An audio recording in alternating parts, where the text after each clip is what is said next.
ముందు కూర్చోండి.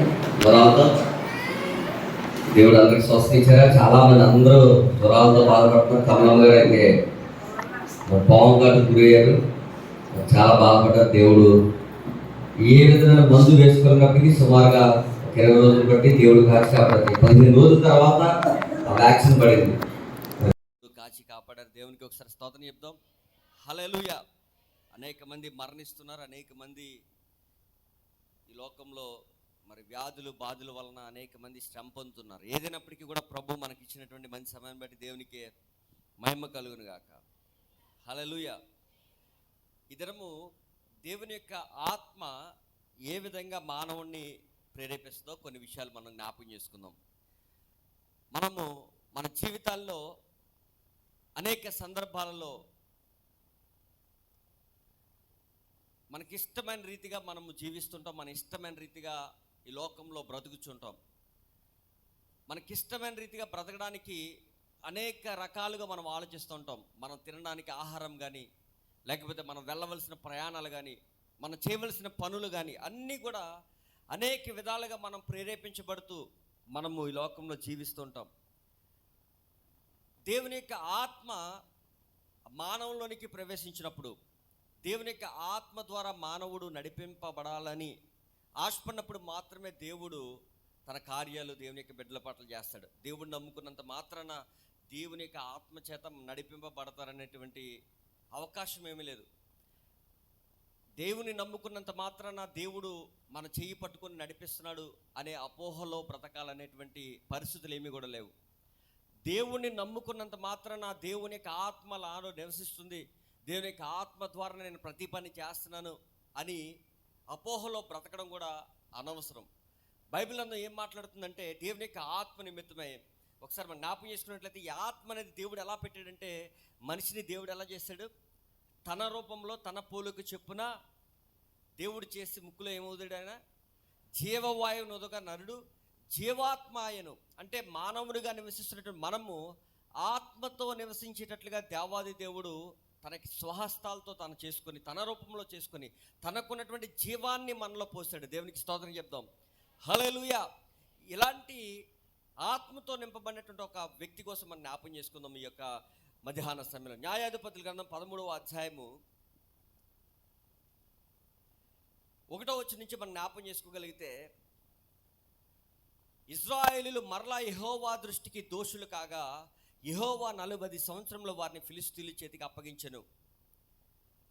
దేవునికి కోపం వస్తే 1 రోజు 2 రోజులు 3 రోజులు కాదంట, సుమారుగా ఎన్ని రోజులు శత్రువు చేతికి అప్పగించాడంటండి? 40 సంవత్సరాలు. 2వ వచనం చూస్తే, దాను వంశస్థుడును జొరియా పట్టణస్థుడైన మనోహ భార్యకు పిల్లలు లేకపోవడం వల్ల కానుపు లేకున్న సమయంలో యెహోవా దూత ఆ స్త్రీకి ప్రత్యక్షమై నువ్వు కుమారుని కంటావని దేవుడు సెలవిచ్చాడు దూత ద్వారా. చెప్పండి అందరూ కూడా దేవునికి ఒకసారి స్తోత్రం చెప్పండి. డాక్టర్స్ చెప్పచ్చు పిల్లలు పుట్టరు, లేకపోతే నువ్వు చాలామంది చెప్పచ్చు నీకు ఉద్యోగం రాదు, లేకపోతే నీకు ఉన్నటువంటి ప్రతి పరిస్థితి మారదు అని. కానీ దేవుడు వాగ్దానం ఇచ్చినటువంటి దేవుడు తన దూతను పంపి దేవాదేవుడు మన జీవితాల్లో కార్యం చేయడానికి అని సిద్ధపడతాడు. దేవునికి స్తోత్రం కలుగును గాక. అయితే నువ్వు కుమారుని కంటావు. ఆ 4వ వచనం చూస్తే, ఆ కుమారునికి కన్నే ముందుగా గర్భవాసం ఉండగా ద్రాక్షరసము కానీ మద్యమును కానీ త్రాగకుండా అపవిత్రమైనది ఏది కూడా తినకుండా చూసుకోవాలని దేవుని యొక్క దూత ద్వారా చెప్పడం జరుగుతుంది. 5వ వచనం 6వ వచనం చూస్తే, తల మీద మంగళ కత్తి కూడా వేయకూడదని ఉంటుంది. ఆ బిడ్డ గర్భమున పుట్టినది మొదలుకొని దేవునికి నాజీరు అంటే వ్రతముగా మరి చేయబడిన వాడు ఫిలిష్తీయుల చేతిలో నుండి ఇజ్రాయెల్ను రక్షించడం మొదలు పెడతాడని ఆమెతో చెప్పాడు దేవుడు. అంటే గర్భంలో ఉండకముందే దేవుని యొక్క దూత చేత ఏర్పరచబడినటువంటి ఈ యొక్క న్యాయాధిపతిగా మనం చూస్తున్నాం మన జీవితాల్లో. మనం అనుకుంటాం దేవుని సన్నిధిలో ఈ విధంగా మనం ఆరాధిస్తున్నాం కదా. ఒక 50 సంవత్సరాల క్రితం లేకపోతే 30 సంవత్సరాల క్రితం, కొన్ని సంవత్సరాల క్రితం చూస్తే మనము ఎక్కడ పుట్టామో, ఏ కుటుంబంలో పుట్టామో, ఏ విగ్రహాన్ని ఆరాధించామో, ఏ విధంగా మనం జన్మించామో తెలియదు. కానీ దేవుని యొక్క ప్రణాళిక, దేవుని యొక్క రాజ్యంలో నిన్ను ఉంచడం కోసం, ఆ పరలోక రాజ్యంలో నిన్ను ఏర్పాటు చేసుకోవడం కోసం, దేవుని యొక్క కుడిపార్శ్వమున లేకపోతే దేవుని యొక్క సముఖంలో దూతలతో పాటు దేవుడు నిన్ను ఉంచాలని ఈ యొక్క సమయంలో దేవుడు నిన్ను మందిరంలో ఉంచాడు. దేవునితో పాటు ఉంచుకోవడం అంటే మాటలు కాదండి. దేవునితో పాటు నివసించాలంటే మనము దేవునితో పాటు సహవాసం కలిగి ఉండాలి. దేవునితో పాటు మనం జీవించాలంటే కొన్ని అర్హతలు కలిగి ఉండాలి. దేవునితో పాటు ఆ పరలోక రాజ్యంలో ఉండాలంటే ఈ భూమి మీద దేవుడిచ్చినటువంటి జీవితంలో ప్రభుని సొంత రక్షణగా అంగీకరించుకొని నోటి ద్వారా మన పాపములు ఒప్పుకొని క్రీస్తులో జన్మింపబడి ప్రభువు వచ్చే వరకు నమ్మకంగా జీవిస్తే ఆ కడబోరధ్వని శబ్దము, ఆ ప్రధాన దూత శబ్దంతో ప్రభు దిగి వస్తున్నప్పుడు మేఘముల మీద ఆయన ఎదుర్కోవడానికి మనం సిద్ధపడే వారిగా మనం ఉండాలి. దేవునికి స్తోత్రం చెప్తున్నాం. హల్లెలూయా.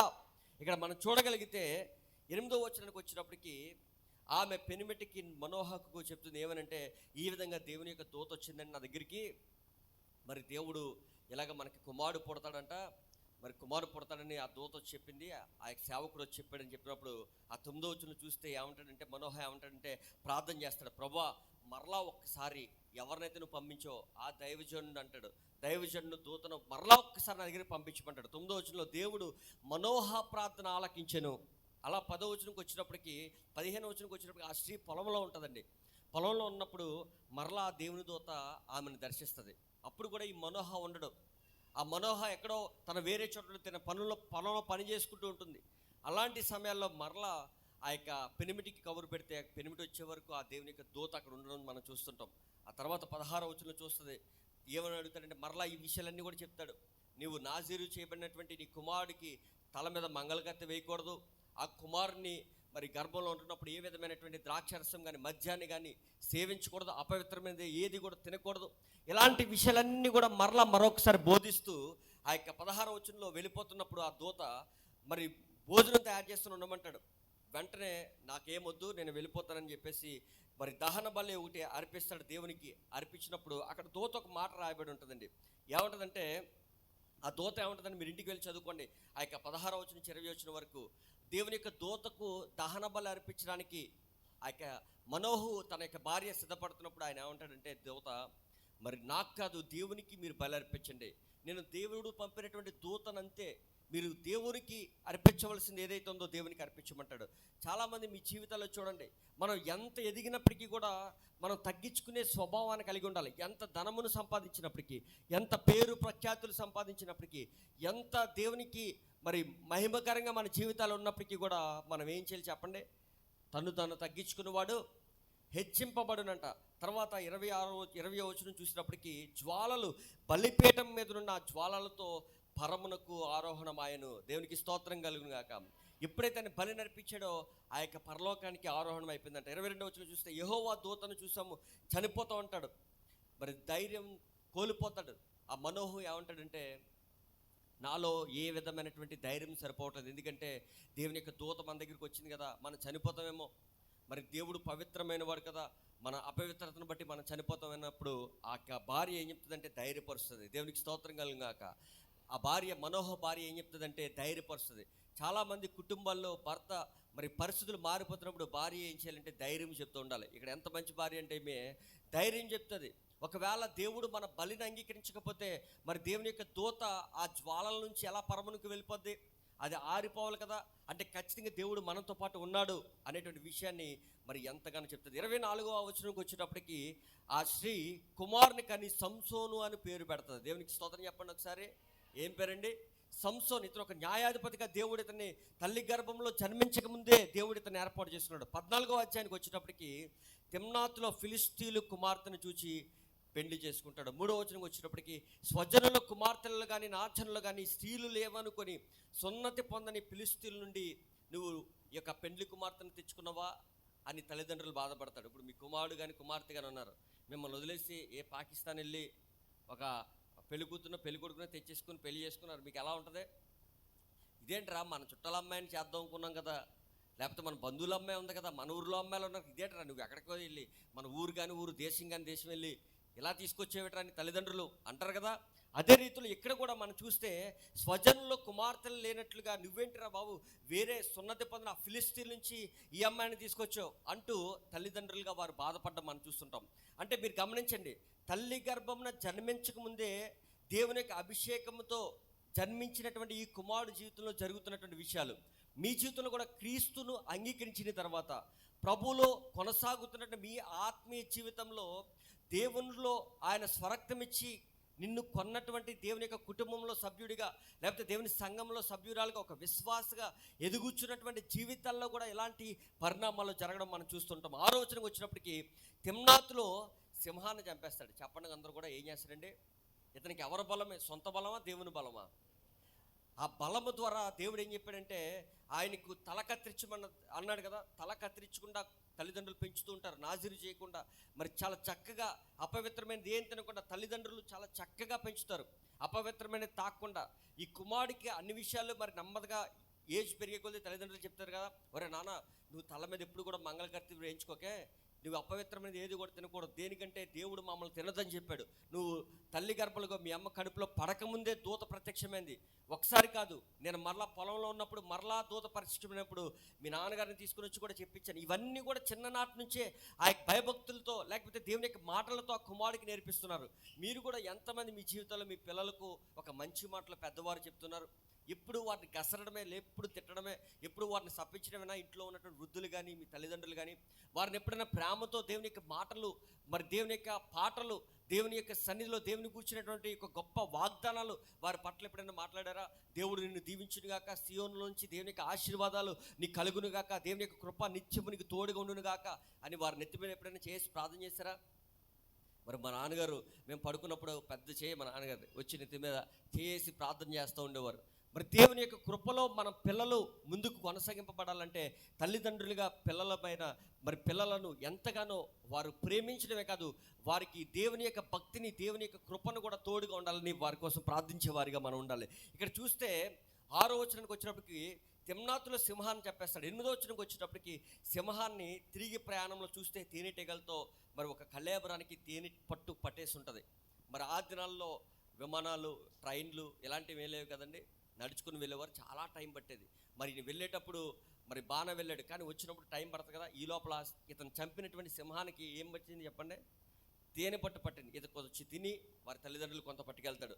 తర్వాత 14వ వచనానికి వచ్చినప్పటికి 7 రోజుల్లోపు ఒక కథ చెప్పాలి. పెళ్లి కూతురు తరపు నుంచి కొంతమందిని తీసుకుని వచ్చాడు, కొంతమందిని ఒక 30 మంది వరకు తీసుకుని వచ్చాడు. ఎవరినే? ఐగుప్తు నుంచి ఆ ఫిలిస్తీన్లు కొంతమందిని తీసుకుని వచ్చాడు. వచ్చిన తర్వాత ఆ పెళ్ళికి పిలిచి, ఫర్ ఎగ్జాంపుల్ మీ ఇంట్లో కుటుంబంలో పెళ్లి జరుగుతుంది, కొంతమందిని అతిథులను తీసుకొచ్చారు మీరు, ఆ పెళ్లి కూతురు తరపు వారు వచ్చారు. వారందరికీ కూడా కూర్చోబెట్టి చక్కగా భోజనం పెట్టి చక్కగా వారిని చూస్తాం కదా. వీళ్ళు కూడా అలా చేస్తారే. ఈ యొక్క న్యాయాధిపతిగా రాబోతున్నటువంటి సంసోను ఏం చేస్తారంటే వారికి ఒక పొడుపు కథ చెప్తాడు. నేను ఒక పొడుపు కథ చెప్తాను మీకు, ఆ చెప్పిన దానికి అర్థం మీరు చెప్తే కనుక ఆయన ఏమిస్తానంటాడంటే వారికి 30 సన్నపు నారు బట్టలు, 30 దుస్తులు వారికి ఇస్తానంటాడు. 14వ వచనంలో ఉంటుంది. ఏమిస్తానంటే చెప్పండి? 30 సన్నపు నారు వస్త్రాలు, 30 దుస్తులు వారికి ఇస్తానంటాడు. ఇస్తారన్నప్పుడు వారందరూ ఓకే మీరు చెప్పండి మేము చెప్తాం అంటారు. వచ్చినటువంటి బంధువులందరూ కూడా అక్కడ అలా సమూహంగా వారు కూర్చుని ఉంటున్నప్పుడు, బలమైన దానిలో నుండి తీపి వచ్చాను, తిని దానిలో నుండి తిండి వచ్చానని చెప్తాడు. అక్కడ రాయబడి ఉంటుంది, మీరు ఇంటికి వెళ్ళి చదువుకున్న 14వ వచనంలో కింద భాగంలో ఏంటంటే అది బలమైన దానిలో నుండి తీపి వచ్చెను, తిని దానిలో నుండి తిండి వచ్చెను. ఇది ఎవరన్నా చెప్పగలరా? బలమైంది ఏంటి? ఇతను వెళ్తున్నప్పుడు సింహం అడ్డు వచ్చింది, దాన్ని గొర్రె పిల్ల చీల్చినట్లుగా చీల్చేస్తాడు. వస్తున్నప్పుడు ఏమైంది? ఆ బలమైనటువంటి ఆ యొక్క సింహం చనిపోతే దానికి తేనె పట్టు పట్టింది. దానికి పట్టినటువంటి తేనె పట్టును ఈయన తాగాడు, ఇంటికి తీసుకొచ్చాడు అని ఆ యొక్క పొడుపు కథ చెప్తే వారికి ఏం అర్థమవుతుంది? అర్థం కాదు కదా. అలాంటి సమయాల్లో మనం చూస్తే కనుక అక్కడ కథభావము ఒకవేళ చెప్పకపోతే, ఏదైతే నేను మీకు ఇస్తానన్నానో అవన్నీ కూడా నాకు ఇవ్వాలని చెప్తాడు. మీరు ఏం చెప్తాడు? ఒకవేళ ఆ 30 సన్నపనార వస్త్రాలు, 30 దుస్తులు నేను మీకు ఇస్తానంటాడు. అలాంటి సమయాల్లో వారి కథభావం చెప్పడానికి 19వ వచనం చూస్తే మరి చాలా భయంకర విషయం. మీరు ఆ విషయం వరకు చూస్తే ఎవరినైతే ఆ స్త్రీని తీసుకుని వచ్చాడో, ఎక్కడి నుంచి తీసుకొచ్చాడండి? ఫిలిస్తీన్ల కుమార్తెని తీసుకుని వచ్చాడో ఆమె దగ్గరికి వస్తారు 30 మంది కూడా. ఇదిగో మీ ఆయన ఏదో చెప్పాడు, మాకేం తెలియట్లేదు, మా దగ్గర డబ్బులు లేవు, మేము మామూలుగా వచ్చాం, 30 ఆ సన్నపు నార వస్త్రాలు, ఆ యొక్క 30 దుస్తులు మేము ఎక్కడి నుంచి తెస్తాం, కాబట్టి నువ్వే ఏదో రకంగా మీ ఆయన గారి దగ్గర నుంచి ఆ మాటకు అర్థం తెలుసుకుని మాకు చెప్తే కనుక మేము చాలా సంతోషిస్తాం, లేదంటే కనుక నీ తండ్రి ఇంటి వారందరిని కూడా మేము అగ్నితో కాల్చేస్తామంటారు. ఎప్పుడైతే అలా చెప్పారు, ఈమెళ్ళి ఆ యొక్క దేవుని యొక్క ఆత్మతో నింపబడినవాడు, దేవుని యొక్క శక్తితో నింపబడినవాడు, దేవుని యొక్క వాగ్దానంతో నింపబడినటువంటి వ్యక్తి దగ్గరికి వచ్చి ఈ యొక్క కుమార్తె, ఫిలిస్తీన్ల కుమార్తె వచ్చి అడుగుతుంది, ఆ కథ అర్థం నాకు చెప్పొచ్చు కదా, నేను ఎవరికి చెప్పను, నాకు చెప్పమంటే అతను చెప్పడు. చెప్పకుండా దాన్ని దాస్తాడనమాట.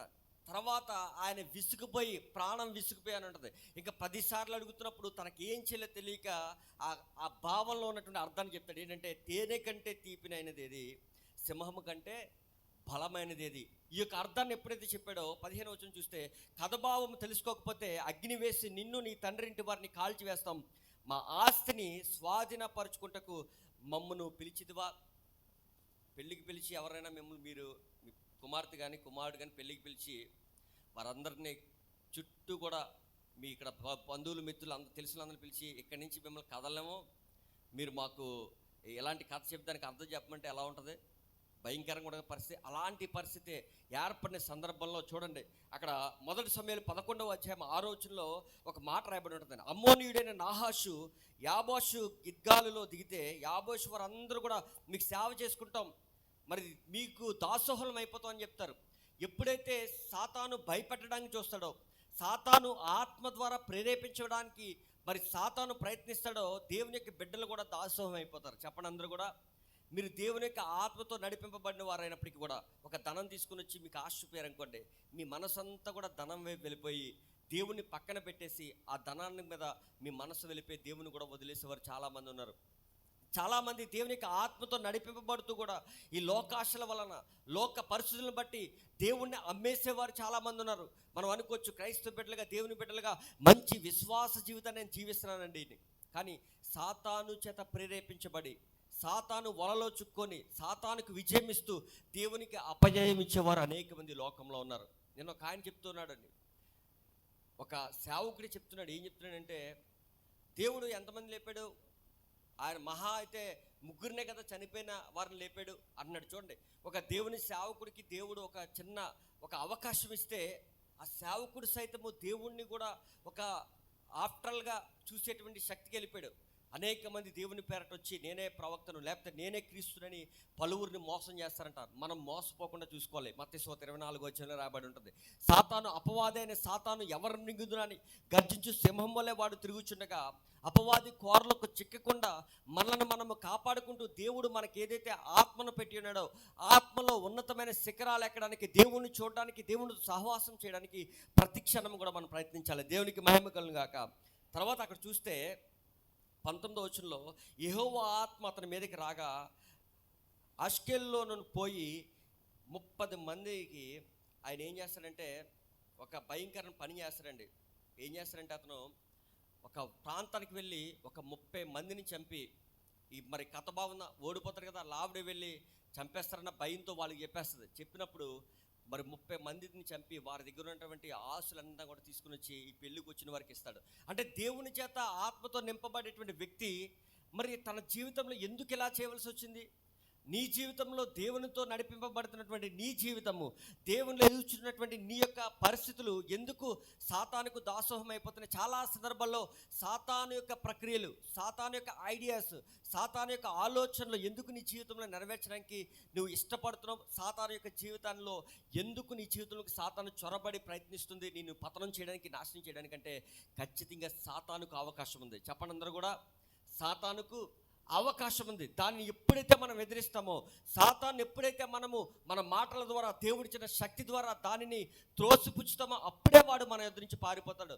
అప్పటి వరకు కూడా వాడు మన దగ్గరే ఉంటూ మనతోనే తిష్ట వేసి మనల్ని పతనావస్థకు తీసుకుని వెళ్ళిపోతాడు. చాలామంది చదువుకున్న పిల్లలు కాలేజీకి వెళ్ళేవారు, ఉద్యోగాలు చేసేవారు, వ్యాపారాలు చేసేవారు, ఇంట్లో ఉండేటువంటి ప్రతి ఒక్కరిని కూడా సాతాను వదలకుండా ఎవరిని మింగుదునా అని గర్జించు సింహం వల్లే వాడు తిరుగుచుండగా, ఈ 15వ అధ్యాయానికి వచ్చినప్పటికీ వాళ్ళ భార్యని చూడడానికి వెళ్తాడు. మరలా ఏమవుతుందంటే, ఎలాంటి వ్యక్తిని తీసుకున్నావేంటి నువ్వు, ఎలాంటి వ్యక్తితో ఉంటున్నావేంటి, ఇతను ఏదో రోజుని చంపేస్తాడు, అంతమందిని చంపేసి వచ్చాడని చెప్పేసి ఈమె చేసుకున్నటువంటి భార్యను మరలా ఆ ఫిలిస్తీన్లు ఆ రాజ్యానికి ఐగుప్తు తీసుకుని వెళ్ళిపోతారు. అలాంటి సమయాల్లో మరలా అయినా వారి భార్యని చూడడానికి వెళ్తాడు. అంటే దేవుని అభిషేకంతో నింపబడిన వ్యక్తి జీవితంలో జరుగుతున్నటువంటి విషయాలు నేను మీకు చెప్తున్నాను. మీ జీవితంలో కూడా ప్రభువుని అంగీకరించిన తర్వాత దేవునిలో వెళుతున్న మీ జీవితంలో అనేక రూపంలో అనేక రకాలైన శోధనలు, శ్రమలు, బాధలు, ఇబ్బందులు, ఇరుకులు, ఇక్కట్లు మీ జీవితంలో రావచ్చు.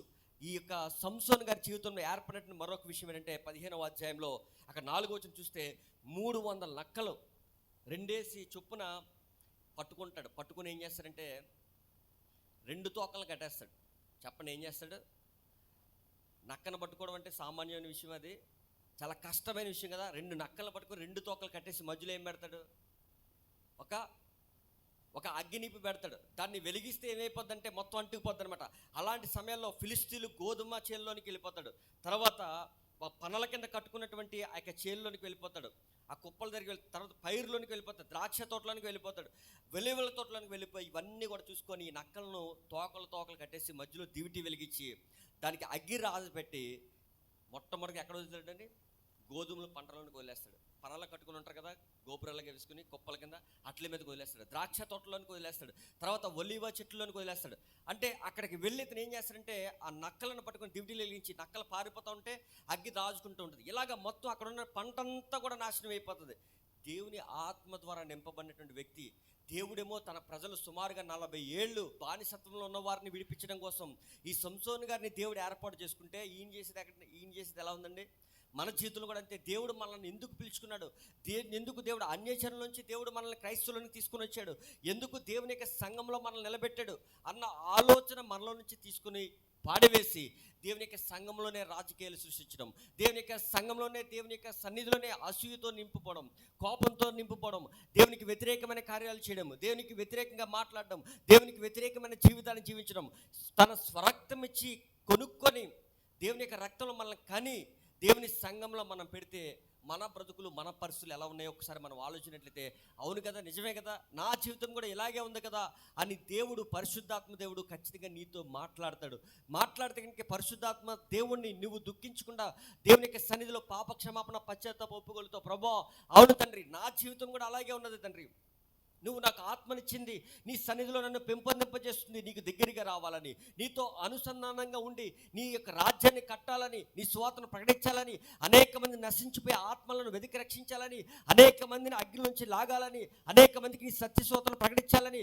అనేక మందికి సర్వ సృష్టికి వెళ్ళి సువార్తను ప్రకటించాలని, నశించిపోయే ఆత్మలను వెతికి రక్షించాలని, ఈ యొక్క సిలువను గురించిన వార్త నశించిన వరకు వెర్రితనంగా ఉంటుండగా ఈ యొక్క రక్షింపబడిన నాకు దేవుని శక్తిగా ఉన్నందున అనేక మందికి సత్యశోధన ప్రకటించాలి, అనేక మందికి దేవునిలోనికి నడిపించాలి, అనేక మంది జీవితాలు బాగు చేయాలి, అనేక మందికి ఆరోగ్యం దయచేయాలి, అనేక మందికి శాంతిని దయచేయాలి, అనేక మందికి సమాధానం దయచేయాలి, అనేక మంది జీవితాలు పరలోక రాజ్యానికి నడిపించాలి అనేటువంటి నిరీక్షణతో మన క్రైస్తవ జీవితాన్ని ముందుకు సాగిస్తామండి. దేవుని ఆత్మతో తల్లిదండ్రులకు సైతము అభిషేకించినటువంటి ఈ యొక్క సంసోను జీవితంలో ఏమైపోతుందంటే ఈ నక్కలను పట్టుకుని వెళ్తున్నాడు. దేవుడు ఎవరిని పట్టుకోమన్నాడండి? దేవుని యొక్క బిడ్డలను రక్షించమంటే ఈయన జీవితం ఎలా ప్రయాణం అయిపోతుంది చూడండి. 6వ వచనం చూస్తే ఇది ఎవరు చేశారు? ఈ నక్కలను అసలు తీసుకొచ్చింది ఎవరు? నక్కలు పట్టుకుంది ఎవరని అందరూ బుర్రలు పట్టుకుంటారు. ఎవడో కాదు, మన తిమ్నానీయుడైనటువంటి అల్లుడే, మహానుభావుడు, ఆ ఇజ్రాయెల్ దేశం నుంచి వచ్చాడు సంసోను, మనోడే. అనగానే వీళ్ళు ఏం చేస్తారంటే అక్కడ మీరు చూస్తే వెంటనే ఈ అల్లుడైన సంసోను అనగానే వెంటనే వాళ్ళు మీద పడి వాళ్ళ కుటుంబానంతా అగ్నితో కాల్ చేస్తాడండి. అక్కడ ప్రజలందరూ కూడా ఏం చేస్తారు చెప్పండి? అక్కడ ఉన్నటువంటి ప్రజలందరూ కూడా ఈ తిమ్నానీయుడు అనగా సంసోను చేసుకున్నటువంటి భార్య, తండ్రింటి వారు అందరిని కూడా అగ్నితో కాల్చేస్తారు. దీని అంతటి గల కారణం ఎవరంటే ఈ సంసోను, ఈ అమ్మాయి వల్ల ఇలా జరిగిందని. చాలామంది నీ జీవితంలో, మన జీవితంలో మనం గమనించినట్లయితే నీ వల్ల నీ కుటుంబానికి ఎంత నష్టం జరుగుతుంది, నీ వల్ల నీ పక్కింటి వారు లేకపోతే నీ సంఘము ఎంత నష్టపోతుంది, నీ జీవితం పట్ల ఎవరికైనా ఒక్క ఉపయోగకరంగా ఉందా? ఒక ఆయన అంటున్నాడు, ఆస్తులు సంపాదించకపోయినా పర్లేదు కానీ సంపాదించిన ఆస్తిని పాడు చేయకుండా ఉంటే చాలు అంటున్నాడు. కనీసం దేవుని యొక్క రాజ్యాన్ని కట్టకపోయినా పర్లేదు కానీ దేవుని యొక్క రాజ్యాన్ని కూల్చేవారు ఎక్కువైపోతున్నారు ఈ దినాల్లో. దేవుని యొక్క రాజ్య సువార్తను ప్రకటించి అనేక మందిని సంఘము విస్తారంగా మరి ఆత్మల పంట కొయ్యడానికి బదులుగా ఆత్మలను ఆరిపేవారు, అనేక మంది పంటను నాశనం చేసేవారు ఎక్కువైపోతున్నారు. కోతంత విస్తారంగా ఉందంట, కోసేటి పనివారు కొదువుగా ఉన్నారట. మన జీవితంలో ఆత్మీయస్థితి ఉండే కొలది ఎదుగుచూ వెళ్ళిపోవాలి. కానీ మన ఆత్మీయస్థితి బలహీనమైపోతుందంటే ఖచ్చితంగా మనం పరిశీలించుకోవాలి. అవును, దేవుని ఆత్మ ద్వారా నింపబడితే కనుక, దేవుని యొక్క ఆత్మ ఫలాలు నా జీవితంలో నేను చూస్తాను కదా, దేవుని యొక్క కార్యాలు నేను చూస్తూ అనేక మంది దేవుని కార్యాలు చూసేటట్లుగా నా జీవితాన్ని మలుచుకుంటాను కదా అని ఈ యొక్క మధ్యాహ్నంలో ఒక తీర్మానం నీ జీవితంలో చేసుకున్నట్లయితే దేవుడు గొప్ప కార్యాలు చేస్తాడండి. ఈ సంసోను వెళ్ళడం వల్ల వారి కుటుంబం అంతా కూడా అగ్నితో కాల్చబడిందండి. తర్వాత మనం చూస్తే తర్వాత ఆయన చేసేటువంటి 8వ వచనంలో వారిని హతం చేస్తాడు. తర్వాత యాతాము బండ సందుల్లో నివసిస్తాడు. ఇతను ఎక్కడికి వెళ్ళిపోతాడండి? దేవునికి మానవునికి ఒక న్యాయాధిపతిగా దేవుడు మొట్టమొదటిగా దేవుడు ఏర్పాటు చేసుకున్నటువంటి న్యాయాధిపతులు, దేవుడు చేత అభిషేకించబడినటువంటి వారు, ఇలాంటి వారి జీవితంలో బండ సందులోనికి వెళ్ళిపోవడం మనం చూస్తాం. 11వ వచనం చూస్తే 3000 మంది యోధాజనులు సంసోను యాతాము బండ సందులో ఉన్నాడని మరి గొలుసులతో తాళ్లతో కట్టి వారికి అప్పగిస్తూ ఉంటారు. ఆ శత్రువు వదలడండి. చెప్పండి ఒకసారి అందరూ కూడా, శత్రువు ఎప్పుడు కూడా వాళ్ళు ఈ యొక్క ఫిలిస్తీన్లు దేవుని యొక్క బిడ్డలను వదలడం ఇష్టం లేదు.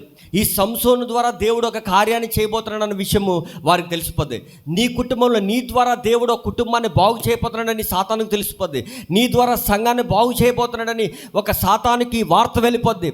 నీ ద్వారా పలానా కుటుంబం బాగుపడుతుందని, నీ ద్వారా నీ ఆధ్యాత్మిక జీవితం వల్ల నీ కుటుంబము ఎంతో దేవునికి ఇష్టంగా దగ్గరవుతుందని తెలుసుండి సాతాను ఎవరో ఒకరిలో దూరిపోతూ ఉంటాడు. కుటుంబాన్ని పతనం చేయడానికి, నాశనం చేయడానికి వాడు ప్రేరేపించబడుతుంటాడు.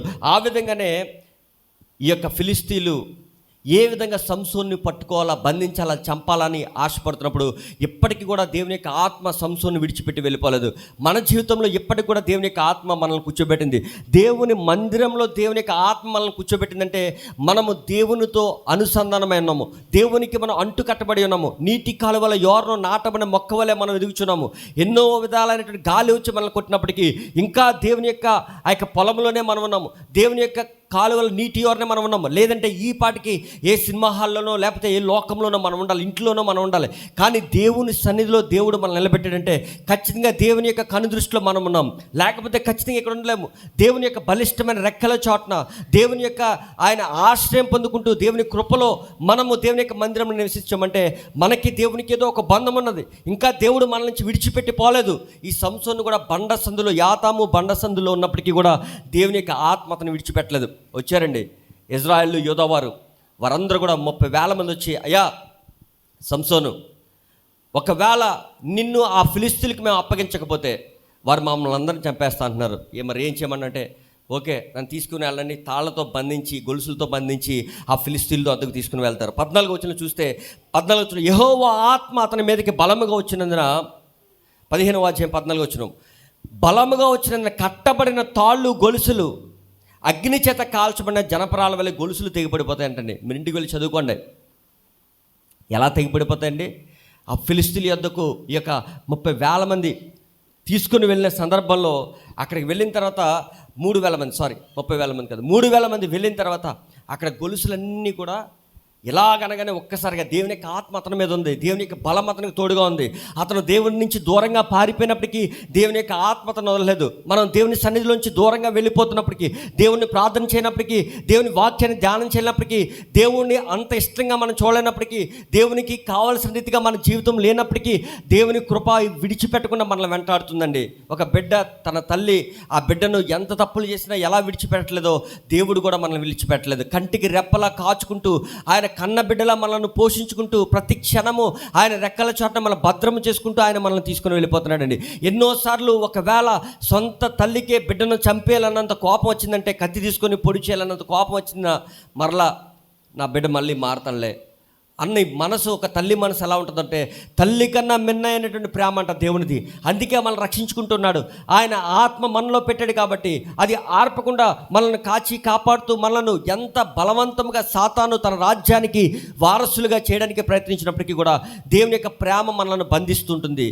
దేవుని యొక్క ప్రేమ మనల్ని కాస్తూ ఇంతవరకు మనల్ని బ్రతికించింది. సంసోను కూడా ఇక్కడి వరకు, ఈ 15వ అధ్యాయం వరకు దేవుని యొక్క కృపాత్మను విడిచిపెట్టలేదండి. సుమారుగా అక్కడ ఏమవుతుందో తెలుసండి, 1000 మందినండి. 15వ వచనంలో 1000 మందిని గాడిద దవడ ఎముకతో ఫిలిస్తీన్లను చంపేస్తాడు. ఏం చేస్తాడు చెప్పండి, ఏం చేస్తాడండి? ఇక్కడ ఒక పక్కన శత్రువు హతమార్చబడుతున్నాడు, కానీ దేవుని యొక్క ఆలోచన వేరు, దేవుని యొక్క ప్రణాళిక వేరు. దేవుని యొక్క చిత్తంలో ఉన్నటువంటి సంసోను జీవితంలో ఆ దవడ ఎముక అంత గట్టిగా ఉంటుందా? సుమారుగా 1000 మందినండి. అక్కడ ఒక పేరు పెడతాడు 15వ వచనంలో, రామత్లెహి అంటే దవడకొండ అని పేరు పెడతాడు. 17వ వచనంలో ఉంటుంది. తర్వాత మనం చూస్తే 18వ వచనంకి వచ్చినప్పటికీ భయంకరమైన దాహం వేస్తుందండి. మీకు ఎప్పుడైనా వేసిందా భయంకరమైన దాహం? చచ్చిపోయేంత దాహం వేస్తుంది. సంసోనికి నీళ్లు దొరకవు. ఆ 1000 మందిని చంపేసిన తర్వాత పరుగులు ఎడతా ఉంటాడు కదా, ఒకడు పారిపోతున్నాడు పట్టుకోవడం. అతను కూడా మనిషే కదా, దేవుని ఆత్మతో దేవుని బలంతో నింపబడినప్పటికీ ఆయనకి దాహం వేసింది భయంకర. 18వ వచనం చూస్తే యెహోవాకు మొరపెడతాడండి. ఇప్పటి వరకు దేవునికి ఎప్పుడు మొరపెట్టినట్టు ఉండడు. ఆయన బండ సందుల్లో ఉన్నప్పుడు కానీ, ఆ యొక్క ఫిలిస్తీన్లు దగ్గరికి వెళ్ళి వాళ్ళని చంపినప్పుడు కానీ ఎప్పుడు కూడా దేవుణ్ణి అడిగినప్పుడు ఉండడు. మనకు కూడా కొన్ని సందర్భాల్లో దేవునికి మనం ఎప్పుడు ఎదుగుతామంటే కొన్ని సందర్భాల్లో మాత్రమే మనం ఎదుగుతాం. మనం బాగా నష్టపోయినప్పుడే మనం ఎదుగుతాం. కొన్ని సందర్భాల్లో బాగా ఆరోగ్యం క్షీణించినప్పుడే దేవుని దగ్గరికి వస్తాం. బలమంతా పోయాక, లేకపోతే మన ఆరోగ్యం అంతా పోయాక దేవుని సన్నిధికి వచ్చిన దేవుడు మనల్ని విడిచిపెట్టడు. దేవుడు మనల్ని కాచి కాపాడుతాడు. ఆయన కృపగల హస్తాలు మనల్ని పట్టుకుంటాయి. కానీ బలం ఉండగానే, మన పళ్ళు ఉండగానే మనము ఏ విధంగా దేవుని సన్నిధిలో స్వాతను ప్రకటించగలమో, దేవుని సన్నిధిలో విశ్వాసగా జీవించగలమో, మనం ఆ విధమైన జీవితాన్ని జీవిస్తే కనుక దేవుడు మన జీవితంలో గొప్ప కార్యాలు, ఆశ్చర్యకార్యాలు జరిగిస్తాడు. దేవునికి మహిమ కలుగాక. ఇక్కడ చూస్తే సుమారుగా ఆయన దాహం వేస్తున్నటువంటి సమయాల్లో లేహిలోనున్న ఒక గోతిని చీల్చి ఎన్వకోరే పిలిచిన వాని యోట అని దానికి పేరు పెడతాడండి. ఏం చేస్తాడు చెప్పండి? దేవుడు అతనికి ఒక నీటి ఓటను ఏర్పాటు చేస్తాడు. హాగరు ఆ దాహం వేస్తున్నప్పుడు దేవుడు ఆగరు కూడా ఏం చేశాడండి? ఒక నీటి ఓటను ఏర్పాటు చేశాడు. అసలు ఆగరుకు ఎందుకు దయచేయలేదు దేవుడు? అబ్రహాంకు దేవుడు వాగ్దానం చేసినటువంటి కుమారుడు, మరి ఇస్సాకుగా పుట్టబోయేటువంటి కుమారుడు కోసం వేచి చూడలేకపోయాడు. అబ్రహాం జీవితంలో కూడా అనేకమైనటువంటి ఇక్కట్లు, అనేకమైన శోధనలు, అనేక రీతిలుగా మరి బాధింపబడ్డాడు, అనేక రీతిలుగా మానసికంగా కృంగదీయబడ్డాడు. వారికి భార్య మాట విని హాగరుతో వెళ్ళడం వల్ల, ఇష్మాయేలు జన్మించడం వల్ల మరి దేవుని యొక్క ప్రణాళిక 10 సంవత్సరాల తర్వాత దేవుడు 100 సంవత్సరాల దేవుడు కుమారుని ఇస్తాడు. మనం ఆగలేం దేవుడు కార్యాలు చేసే వరకు. అలా అని దేవుడు మన మీద ఆయన కక్షను సాధించట్లేదు. ఆయన యొక్క ఏ విధమైనటువంటి ఆ యొక్క ఉగ్రతను దేవుడు మన మీద చూపించట్లేని సంతోషభరితులమే ఉండకూడదు. ఏ క్షణాన దేవుని యొక్క ఉగ్రత మన మీద వస్తుందో తెలియదు. ప్రకృతి వైపరీత్యాలు వస్తున్నాయో తెలియదు. ఏ విధంగా భూమి అంతరించిపోద్దో తెలియదు. మన జీవితాల్లో జరిగేటువంటి ప్రతిక్రియ మనం అనుకున్నట్లుగా జరగదు. దేవుని యొక్క చిత్త ప్రకారం జరుగుతుంది. ఈ సంసోను జీవితంలో కూడా ఇక్కడ వరకు, ఈ 15వ అధ్యాయం వరకు కూడా దేవుడు తన చిత్త ప్రకారంగా అక్కడ యవ్వకోరే అంటే పిలిచిన వాని యోట అనే పేరు పెట్టి అక్కడి నుంచి బయలుదేరి వెళ్ళిపోతాడండి. 20 ఏండ్లు ఇజ్రాయేలుకు న్యాయాధిపతిగా సంసోను ఉంటాడు. 16వ అధ్యాయానికి వచ్చినప్పటికీ దేవుని యొక్క ఆత్మ 13, 14, 15 అధ్యాయాల వరకు దేవుని యొక్క ఆత్మ అతనికి తోడుగా ఉంటుంది. దేవుడు అతను ఎక్కడికి వెళితే అక్కడ దేవుడు బలాన్ని ఇస్తాడు. సింహం అడ్డొచ్చినా సింహాన్ని పట్టుకొని చీల్చడానికి దేవుడు బలాన్ని ఇస్తాడు. అతనికి శత్రువు ఏ విధంగా అతని బలహీనపరచడానికి వచ్చినప్పుడు కూడా దేవుడు అతనికి సహాయం చేస్తాడు. కానీ 16వ అధ్యాయానికి వచ్చేటప్పటికి దేవుని యొక్క ఆత్మ ఏ విధంగా అతనికి తోడుగా ఉంటుందో మనం చూద్దాం. మొట్టమొదటిగా సంసోను గాజాకి వెళ్తాడు. అక్కడ మళ్ళీ ఒక వేశ్య గృహానికి వెళ్తాడు. 2వ వచనంలో చూస్తే గాజా వారికి తెలిసిపోయి మాటు పెట్టి చంపాలనుకుంటారు. మరి మధ్యరాత్రి హెబ్రోనికి జాగ్రత్తగా నెమ్మదిగా వెళ్ళిపోతాడు. 4వ వచనంకి వచ్చినప్పటికీ సోరేకు లోయలోనున్న డెలీలా ఆ స్త్రీని మోహింపగా ఫిలిస్తీన్లు సర్దారులు వచ్చి ఇక్కడి నుంచి మొదలవుతుందండి. ఫిలిస్తీన్లు ఎప్పుడు కూడా, శత్రువు ఎప్పుడు కూడా ఎవరిని పట్టుకోవాలని చూస్తాడు. ఒక వేటాడేటువంటి సింహం కానీ, జంతువు కానీ ఎప్పుడు కూడా మరి తన ఆహారం కోసం వెళ్తూ ఉంటుంది. ఈ సాతానుకు, అపవాదికి ఆహారం ఎవరంటే దేవుని యొక్క బిడ్డలే. దేవుని యొక్క బిడ్డలు దేవుని యొక్క మంచి మార్గాల్లోంచి వక్ర మార్గాల్లోనికి సాతాను త్రోవడానికి వెళ్ళిపోతే దాని బలము అధికమైపోతుంటుంది. దేవుని యొక్క బలము ఆ యొక్క క్షీణింప చేయాలని, సాతానుకు బలము అధికంగా రావాలని శత్రువైన సాతాను అపవాది వెతుకుచూ ఉన్న సమయాల్లో 4వ వచనంకి సోరేకు లోయలో ఉన్న డెలీలా స్త్రీని మోహింపగా ఫిలిస్తీన్లు సర్దారులు వచ్చి అతని లాలన చేసి అతని గొప్ప బలము దేనిలోనున్నదో మేము అలాగు గెలవచ్చునో తెలుసుకోనమని ఒక టాస్క్ పెడతారు ఆమెకు. ఏం పెడతారు చెప్పండి? ఇతను ఎంత 1000 మందిని ఒక్కడు ఎలా చంపగలిగాడు? 300 నక్కలను ఒక్కడు ఎలా పట్టుకోగలిగాడు? 3000 మందిని ఎలా చంపగలుగుతాడు? ఇంత బలం ఇతను ఎక్కడిది? ఈ బలము ఎక్కడున్నదో నువ్వు కనుక్కోవాలని ఈమెకు ఒక విధమైనటువంటి సవాలు విసురుతారండి. 16వ అధ్యాయము 7వ వచనంలో చూస్తే మొట్టమొదటిగా ఆమెకు చెప్తాడు, నా బలం ఎక్కడుందో అంటే 7 నివరంజి చువ్వలు మరి నన్ను బంధిస్తే ఖచ్చితంగా నా బలం అంతా పోతుంది, నేను బలహీన అయిపోతాను అంటాడు. 11వ వచనం చూస్తే రెండవదిగా పేనిన తరువాత పనికి పెట్టని కొత్త తాళ్లతో నన్ను బిగించేయమంటాడు. బిగించేయమంటే ఇగో ఫిలిస్తీన్లు వస్తున్నాయి కానీ మరలా అతను వెలిగిన తాళ్ళన్నీ కూడా తెగిపోతాయి, నన్ను ఎగతాళి చేస్తున్నావు నువ్వు అంటాడు. తర్వాత 13వ వచనంలో 3వదిగా మనం చూస్తే నా తల జడలు 7 అల్లిన తర్వాత మరి మేకుతో దాన్ని బిగబట్టమంటది, కింద కొట్టమంటాడు. తర్వాత తలను 7 జలల కింద అల్లి అతనికి ఉన్నటువంటి జుట్టును ఒక మేకుతో దిగ్గొడతారు. వెంటనే ఫిలిస్తీన్లు వస్తారంటే ఆ మేకును పెకలించి వారి మీదకి వెళ్ళిపోతాడు. మరలా వారందరూ పారిపోతారు. 15వ వచనంకి వచ్చేటప్పటికి చూడండి, అక్కడ ఒక మాట రాయబడి ఉంటుంది, ప్రాణము విసిగి. ఏంటి చెప్పండి అందరూ కూడా? ఏం విసిగిందండి? మీకు కూడా మీ జీవితంలో శత్రువు మీ జీవితాన్ని పతనావస్థకు తీసుకుని వెళ్ళడానికి నీ ప్రాణం విసిగి మీ జీవితంలో ఒక నిర్ణయాన్ని తీసుకుంటారు. ప్రాణం విసిగి తీసుకున్నటువంటి నిర్ణయం వల్ల ఇతని జీవితంలో ఏమైపోయిందో చూడండి. 15వ వచనంలో ప్రాణం విసిగి చావగోరెను. ఏం రాయబడిందండి అక్కడ? చావగో. అంతలా విసిగించే ఆ యొక్క మనిషి ద్వారా తన జీవితంలో దేవుని యొక్క ఆత్మ అప్పటికి కూడా ఉందండి. 17వ వచనంలో చూస్తే ఇంకా చెప్పేస్తాడు. ఏం చెప్తాడంటే, మరి చిన్నప్పటి నుంచి తన యొక్క జీవితంలో దేవుడు ఏదైతే వాగ్దానాన్ని ఇచ్చాడో అంత కూడా ఆమెకు చెప్పేస్తాడు. నేను తల్లి గర్భంలో నిర్మించబడక ముందే దూత పరలోకం నుంచి దేవుడు పంపించాడు. ఇగో తల మీద మంగళకత్తి వేయకూడదు అన్నాడు. నా తల్లిదండ్రులకు హానికరమైనది ఏది కూడా, విషపూర్వమైనది ఏది కూడా తినకూడదు అన్నాడు. దేవునికి అయిష్టమైన రీతిగా ఉండకూడదు అనుకో, నాజీరు చేయబడాలన్నాడు. ఇలాగ దేవునిలో పెంచమన్నాడు. ఇవన్నీ కూడా చెప్పిన తర్వాత నెమ్మదిగా ఆమె ఆ యొక్క ఫిలిస్తీన్లకు చెప్తుందండి. చెప్పిన వెంటనే వారందరూ వచ్చి రెడీగా ఉంటారు. ఈమె ఆ యొక్క తల నీళ్ళన్నీ కూడా తీసేసిన వెంటనే మరి ఇగో ఫిలిస్తీన్లు నీ మీదకి వస్తున్నారు అనగానే ఈయన లేచి తన బలాన్ని చూపడానికి ప్రయత్నిస్తాడు. కానీ తన బలమంతా ఏమైపోతుందండి? బలమంతా కూడా పోగొట్టుకున్న తర్వాత, అంటే దేవుని యొక్క ఆత్మ అప్పటి వరకు ఆయనతో పాటు ఉంది. ఈ క్షణాన దేవుని యొక్క ఆత్మ అతన్ని విడిచిపెట్టి వెళ్ళిపోయింది. అంటే తలలో ఉందని కాదు, ఒక సూచనగా దేవుడు ఏర్పాటు చేశాడు. ఈ దినాల్లో ఒకవేళ దేవుని యొక్క ఆత్మ, మన మరణము ఈ క్షణమే వచ్చిందనుకోండి, ఇంకా దేవుని యొక్క ఆత్మ మనల్ని విడిచిపెట్టి వెళ్ళిపోద్ది. మరలా మన ఆత్మలోనికి, అంటే మన దేహం అనేటువంటి దేవాలయంలోనికి, పరిశుద్ధాత్మకి నిలయముగా ఉన్న మన దేహము దేవునికి మొరపెట్టడానికి అవకాశం లేదు. మన ఊపిరి ఆగే వరకే దేవుని యొక్క ఆత్మ మనలో రాగలదు. ఒక్కసారి మనం చనిపోయిన తర్వాత రెండవసారి మరలా మనం ప్రభువు యొక్క బోరతోని శబ్దం వినడానికి మాత్రమే మన ఆత్మ, మన చెవులు, మన యొక్క దేహము అంతా మరలా యాథాస్థితిలోనికి వస్తుంది. కానీ మనము బ్రతికి ఉండగానే ప్రభువుని అంగీకరించకుండా మనం చనిపోతే కనుక ఆ బోరదని శబ్దం ఖచ్చితంగా మనకు వినబడదు. దేవునికి స్తోత్రం చెప్పండి. ఇక్కడ ఉన్నవారు ఎంతమంది బాప్తిసం తీసుకున్నారు? దేవునికి స్తోత్రం చెప్దాం. బాప్తిసం తీసుకోలేని వారు ఎవరున్నారా? మీరు కూడా బాప్తిసాలు సిద్ధపడితే కనుక మరి ప్రభు యొక్క బోరధ్వని శబ్దం మీరు వింటారు. ఎవరైతే దేవుని యొక్క బోరధ్వని శబ్దం వింటారో వారికి మాత్రమే ఆ పరలోక రాజ్యంలో చోటు ఉంటుంది. దేవునికి స్తోత్రం కలుగును గాక. మీ జీవితాల్లో గ్యారెంటీ లేదు. నేను ఒక ఆయన, మా అందరికీ తెలుసు, మా తమ్ముడాళ్ళందరికీ, ఆయన కోసం ఒక కవిత రాయమన్నాడు. మొన్న 50 సంవత్సరాలు వచ్చి నాకు కవిత రాయమంటే నేను కవిత రాశాను. ఆయనకి పెద్ద ఫ్రేమ్ కట్టించుకున్నాడు ఆయన. ఈ సంవత్సరం కూడా బర్త్డే 51 వస్తే 50 అంటే కొద్దిగా స్పెషల్ కదా, అందుకోసం రాయించుకున్నాడేమో. మరి ఆయన కోసం ఒక మంచి కవిత రాస్తే రాయించుకున్నాడు. కానీ ఆయన చంపబడ్డాడో తెలీదు, ఆయన లారీ గుద్దేసిందని చెప్తున్నారు. కానీ ఆయన ఎవరో చంపేసి అక్కడ పాడేసినట్టున్నారు. హాస్పిటల్ తీసుకెళ్ళి ఇక్కడ కూడా వచ్చాడు ఒక ఆయన శివకుమార్ గారని. 50 సంవత్సరాలు మొన్న చేసుకున్నాడు. ఇది 51వ సంవత్సరం. ఈ సంవత్సరం కూడా చేసుకుంటాడేమో పుట్టినరోజు. కానీ చంపబడ్డాడు. ఆయన ఉండే హోటల్ అన్నీ కూడా కోట్ల రూపాయలు ఆయన ఖర్చు పెట్టుకున్నాడు, ఆయన బ్రతకడానికి, ఆయన జీవించడానికి. ఎంత మనిషి జీవితము వచ్చే సంవత్సరం లేకపోతే పై వచ్చే సంవత్సరం ఎన్నో ప్లాన్లు వేసుకున్నప్పటికి కూడా మన జీవితంలో ఎప్పుడు అంతమో మనకు తెలియదు.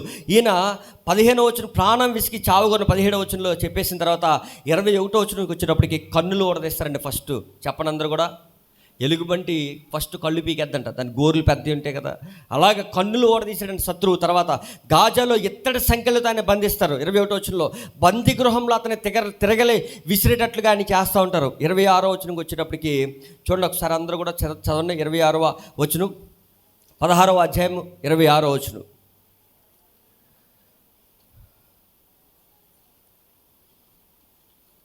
న్యాయాధిపతుల గ్రంథం 16వ అధ్యాయం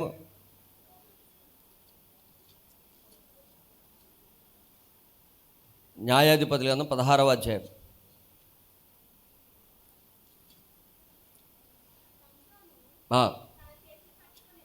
చూడండి 26వ వచనం చదువుతున్నారు అందరూ కూడా చూడండి. సంసోను తన చేతిని పట్టుకొనిన, చూడండి సంసోను ఏమంటాడంటే తన చేతిని పట్టుకున్నటువంటి వ్యక్తితో, అంటే ఖైదీగా ఇతన్ని బంధించుకొని తీసుకొని వెళ్తున్నటువంటి ఆయనతో ఏం చెప్తాడంటే ఒక మాట చెప్తున్నాడండి. ఇక్కడ ఈ గుడికి ఆధారంగానున్న స్తంభములను నన్ను తడవనిచ్చి విడుము, నేను వాటి మీద ఆనుకొందును. ఆ గుడి స్త్రీ పురుషులతో నిండి నేను ఫిలిస్తీన్ల సర్దారులందరూ అక్కడ నుండిరి. వారు సంసోనును ఎగతాళి చేయగా గుడి కప్పు మీద స్త్రీ పురుషులు సుమారుగా రమరమి 3,000 మంది చూచుండిరి. అప్పుడు సంసోను, యెహోవా ప్రభువా, దయచేసి నన్ను జ్ఞాపకం చేసుకునము, దేవా దయచేసి ఈసారి మాత్రమే నన్ను బలపరచుము.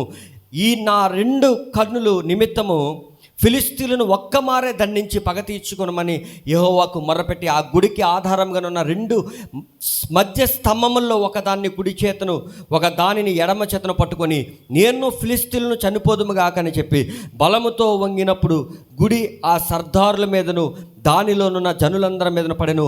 మరణకాలంలో అతను చంపిన వారి సొమ్ము లెక్క జీవితకాలం మందు అతడు చంపిన లెక్క కంటే ఎక్కువ ఆయను. చెప్పండి అందరూ కూడా. అప్పుడు అతని స్వదేశ జనములు అతని తండ్రి ఇంటి వారు అందరూ కూడి అతనిని మోసుకుని వచ్చి జొర్యాకును ఎష్టాయోలునకును మధ్యన అతని తండ్రి మనోహ సమాధిలో అతన్ని పాతిపెట్టిరి. ఇతడు 20 సంవత్సరంలో ఇజ్రాయేలుకు అధిపతిగా ఉండెను. ఒకసారి దేవునికి అందరూ కూడా స్తోత్రం చెప్దాం. ఈ దినము దేవుని ఆత్మ ద్వారా ప్రేరేపించబడి ఆ 13వ అధ్యాయం 14వ అధ్యాయం 15వ వచనం వచ్చినప్పటికీ వరకు అతను ఎన్ని పనులు చేసినా దేవుని యొక్క ఆత్మ అతను విడిచిపోలేదండి. ఇప్పటి వరకు దేవాది దేవుడు నీకు ఇన్ని సంవత్సరాలు వచ్చినా నువ్వు కాచి కాపాడుతున్నాడు అనుకున్నామో. మరి రాజమండ్రిలో మాకు తెలిసిన ఫ్రెండ్ ఉన్నారు, ప్రభాకర్ బాబు అని. ఆయన ఒక ఫోటో పంపించాడు. మాతో పాటు ఆయన వరుసగా కూర్చున్నారు, గిటార్ ప్లే చేస్తారు ఆయన.